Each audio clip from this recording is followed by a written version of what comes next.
17-19. L'association des descendants de capitaines corsaires est une association qui a été créée à Saint-Malo en 1964 afin d'honorer la mémoire des capitaines corsaires et se souvenir de l'importance de l'activité maritime à cette époque. Pendant 400 ans, les corsaires et leurs navires de course se sont implantés partout en Europe et notamment dans la Cité des Ducs. Leurs descendants ont créé une antenne dans Nantes. Pour nous en parler ce soir, nous sommes en compagnie de Didier Bessot. Bonsoir. Bonsoir. Merci d'avoir répondu à l'invitation de Sun. Première petite question, est-ce qu'on peut déjà en dire un peu plus sur cette association des descendants de capitaines corsaires ? Bien sûr. Comme vous l'avez rappelé, l'association a été créée il y a 52 ans maintenant. Nous avons aujourd'hui 746 membres, très précisément. Répartis sur toute la France, et même, nous ne sommes même pas rancuniers, nous avons même des descendants de corsaires anglais, et nous rayonnons en fait, nous avons une vocation mondiale, si je puis dire. Alors qu'est-ce que c'est exactement un corsaire ? Alors un corsaire, déjà, ne pas confondre avec pirate ou flibustier. Le corsaire, c'est un marin, la moindre des choses, qui combat uniquement en temps de guerre, et uniquement donc les ennemis de son pays. Donc pas des hors-la-loi comme les pirates. Surtout pas.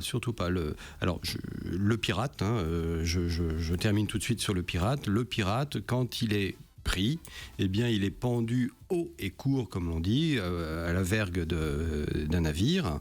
C'est quelqu'un qui travaille pour lui, qui tue, c'est le méchant, quoi. C'est vraiment le méchant. Le corsaire, quant à lui, donc n'agit qu'avec l'autorisation du gouvernement. Donc le roi, la République ou l'Empire, qui donne ce que l'on appelle une lettre de marque au capitaine. Voilà, et donc muni de ce document, le gouvernement en place donc, donne l'autorisation au capitaine d'attaquer en son nom donc, les navires ennemis. C'était ça ses missions, de faire la guerre au nom du roi, du coup. Alors oui et non. Je vous donne un petit exemple. Il existait en fait deux types de corsaires. Des corsaires qui étaient armés, donc qui partaient simplement à la recherche d'un ennemi. Où est l'ennemi ? Je l'attaque. Et puis évidemment je gagne parce que je suis français. Et autrement, vous avez ceux qui partaient avec une lettre de marque qu'on appelle guerre et marchandises. C'est-à-dire que ces marins sont avant tout des marchands qui transportent donc une marchandise d'un point A à un point B, donc ça peut être les Antilles. Mais si en cours de route, ils rencontrent un ennemi, ils ont la possibilité de l'attaquer. Ce qui n'est pas le cas d'un marchand classique qui n'est pas missionné. Voilà, s'il n'a pas sa commission et si néanmoins le marchand attaque, c'est un acte de piraterie. D'accord. C'est très codifié. Effectivement, ouais. Et tout à l'heure, vous évoquiez, avant de continuer sur les corsaires, vous évoquiez le terme de flibustier. Est-ce qu'on peut rapidement le définir ? Rapidement, on va essayer, mais bon, parce que le flibustier, c'est avant tout un marginal. C'est un très bon marin, toujours, mais un marginal qui n'a pas envie spécialement de rentrer dans les cadres classiques de la marine. Donc, il prend un petit peu son indépendance. Il a son propre code de l'honneur.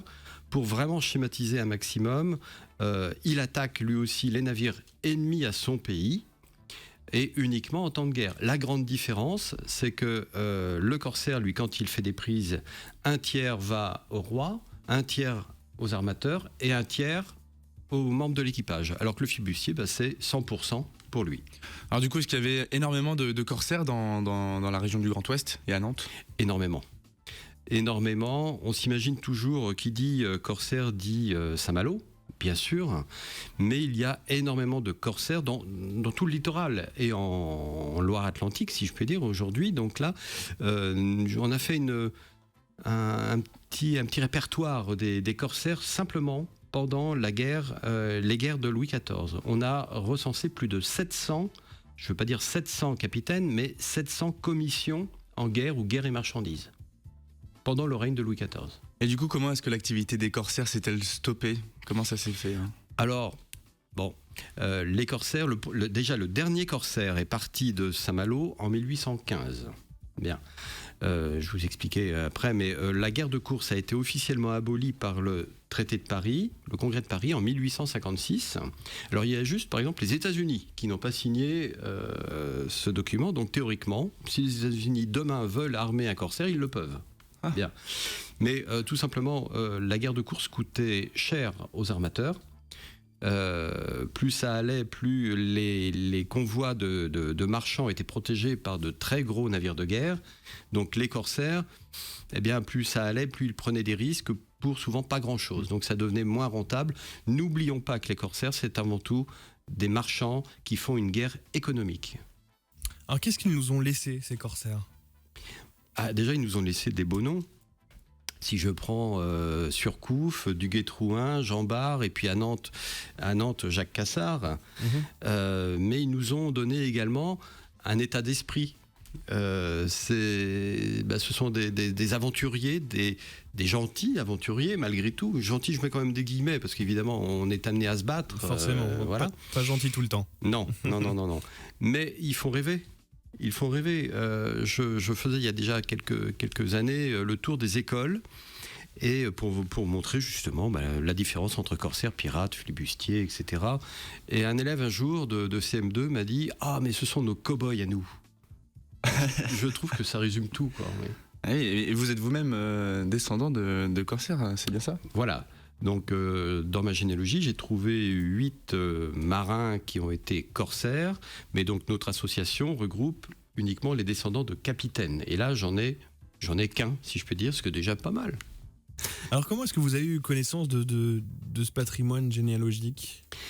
Alors, déjà, mon arrière-grand-mère nous disait fièrement on est des descendants de corsaires. Bon, moi j'étais petit garçon à l'époque et dès que j'ai eu l'âge de fréquenter les bibliothèques et autres dépôts d'archives, je me suis précipité, j'avais 18 ans, je ne vous cache pas que j'étais le plus jeune. Et à partir de là, j'ai fouillé et au miracle, j'ai trouvé, la première des choses dans sa généalogie, c'est de trouver un marin, bien évidemment. Et à partir de là, bien rechercher ses états de service et on apprend petit à petit à fouiller dans les sources d'archives.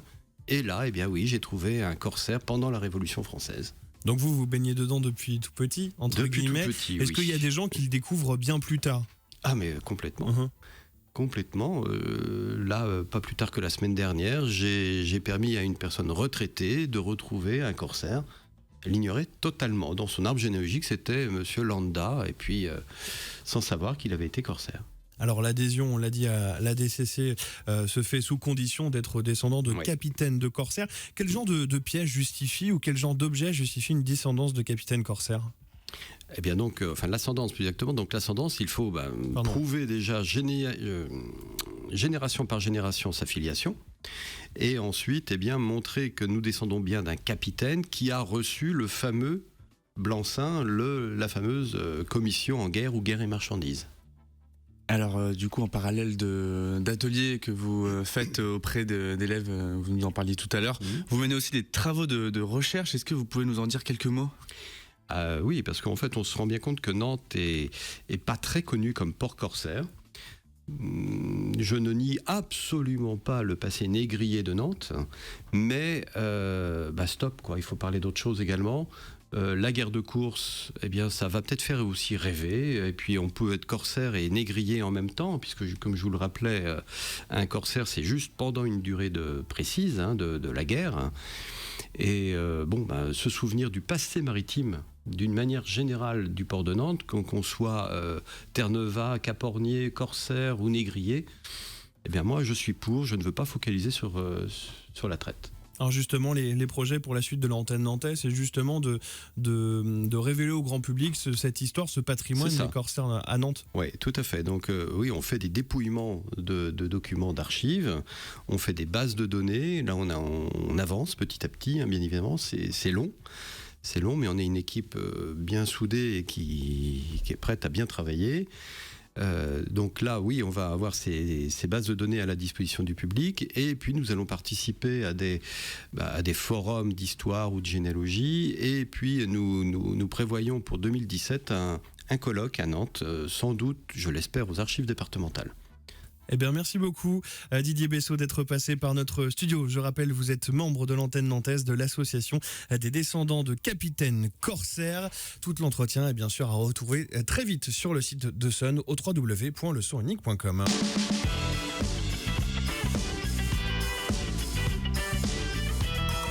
Mason, le programmateur, c'est vous. Grâce à Mason, choisissez le titre de votre choix à l'heure que vous voulez. En plus de ça, vous pouvez envoyer un petit SMS à la personne de votre choix. Alors n'hésitez plus. En attendant vos petites attentions musicales, on vous prépare la nouveauté du jour.